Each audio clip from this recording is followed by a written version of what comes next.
I've been a member of the Tower Hamlets Cycling Club for I think about 2 years now. I really like it because I really enjoy cycling along the canal, different parts of East London, and I enjoy the company each Saturday as well. I don't take part in any sports. And why is that?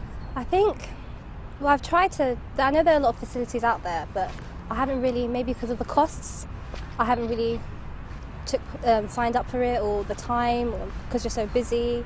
I just started playing football once a week with a bunch of Muslim girls. We just meet up casually in a park near Harrow and just have a bit of a kickabout. It's nothing too competitive or fast-paced. It's just kind of learning football skills, basically. I take part in Zumba classes and yoga classes. I've always kind of intended to go swimming or intended to do like badminton or tennis. So I'm interested in doing it, but I just never get to doing it. And why do you never get to do it? Well, mainly it's time and money constraints.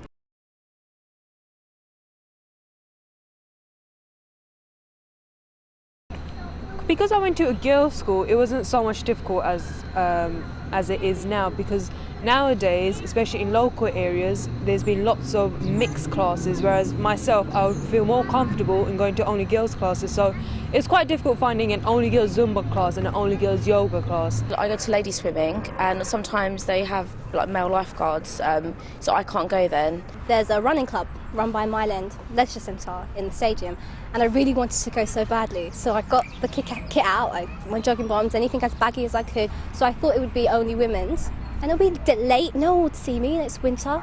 And then I went there, and the stadium was packed, full of men everywhere. And I was like, I can't do this. I felt like really self-conscious then, and I ended up saying, forget it, I'm not going to bother. I didn't really take part in sports after school. Like, once we kind of dropped PE, it didn't really cross my mind, although I really enjoyed things like basketball, but it just wasn't really readily available for me. So then at university I tried again, and that was a bit difficult because it was an all-girls team but a male coach, so then I couldn't really participate in that either. And then after I graduated and came back to London, I tried to find kind of all-female Muslim, well, just all-female sports groups really, and even that was difficult to source. I would wear my headscarf and I'd wear more loose clothing. I still wear my headscarf and stuff and find it comfortable enough to run around in that. Anything that kind of doesn't really skin tight or shows the figure. Clothing for me has been an issue. For example, like swimming.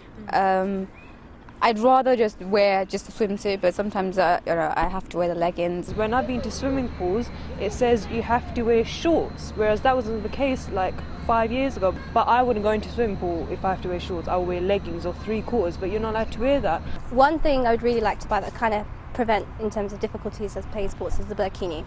Now the burkini is a lightweight fabric. I think it caters to the more modest, if you want to be more modest in terms of your swimming. And it's lightweight, it has like a skirt, kind of long top, and a leggings and a cap that kind of covers your neck and your face, your hair and your neck. So the only problem is it's expensive. I haven't worn any sportswear designed for Muslim women because I haven't really been able to get my hands on it. I've been looking for a burkini for a while now because I'd quite like to get back to swimming. But again, the ones I found are upwards of £80. It's just not very affordable for someone who's on like a student budget like I am. I would buy the Islamic dress for swimming if I needed to. Yes, I would consider buying it. I haven't worn any caps of sorts, but I've heard of the sports cap.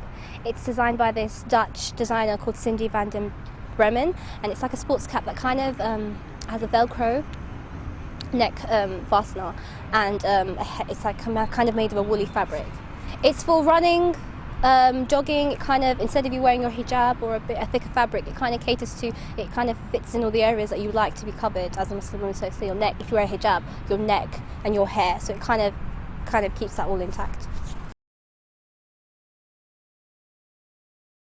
Having somewhere nearer me, because like I live in North London, and so Harrow's fairly accessible, but like other things I've tried to take part in before have been all the way in West London, so it's like an hour's worth of travel. To make things easier, it would be better to find for there to be more only women's classes, because there doesn't seem to be as many as there should be, especially as there is quite a high demand for them. My key issues are obviously time, money and clothing. So for time and money, there's not much you can do, I guess, but The clothing, I guess the recent design and fashion and stuff have kind of worked around that, which has helped. And obviously a further development in that would obviously help. I've only found one facility that has actually does cater to all the needs that I want. It's a kickboxing session run by a Muslim revert, and it's Fulham. I think it's Fulham, and it really does. It's really cornered away. It's only women. There's no fine print that you'll find some guy just kind of waving about near the window, or you'll be on your, because I've heard stories where girls have been on their treadmills in sports centres and it's women's only hours, and they find men walking straight past them and they're like, oh my god, like I'm exposed and they're going to see me. But yeah, I've only found that facility, but it's the price. I don't think I can afford it right now. Just having something a bit more casual. I think that the things that are set up are quite formal as it happens, like, or the things that I've come across anyway, like once you sign up you're immediately signed up for like 6 weeks or whatever to play as part of a team, whereas if you just kind of manage to rock up every week and just play around with a bunch of girls and it's quite casual, kind of like no stress, then that's what would make it a lot easier for me, I think. I actually used to live in East London in Leighton, and that's the reason why I used to come to the Tower Hamlets Cycling Club. Because it's got quite good rates of pay, it's not very expensive, but I've also moved back to Kent now. But the reason why I continue coming to this one is because I like cycling with other women. Sometimes I think men can be competitive. Also, I can wear what I want here. I don't have to wear anything like weird spandex type stuff. I don't want to wear that, and it's quite relaxed in that way. And some of the cycling clubs in Kent, I haven't actually checked them out yet, but it just seems there's very much sort of pub culture that they're going to go cycling, go for, drink afterwards, and I don't really want to be part of that. So, or have to decline their invitation. So it's just a bit more relaxed and chilled out being in this one. And I made friends here as well.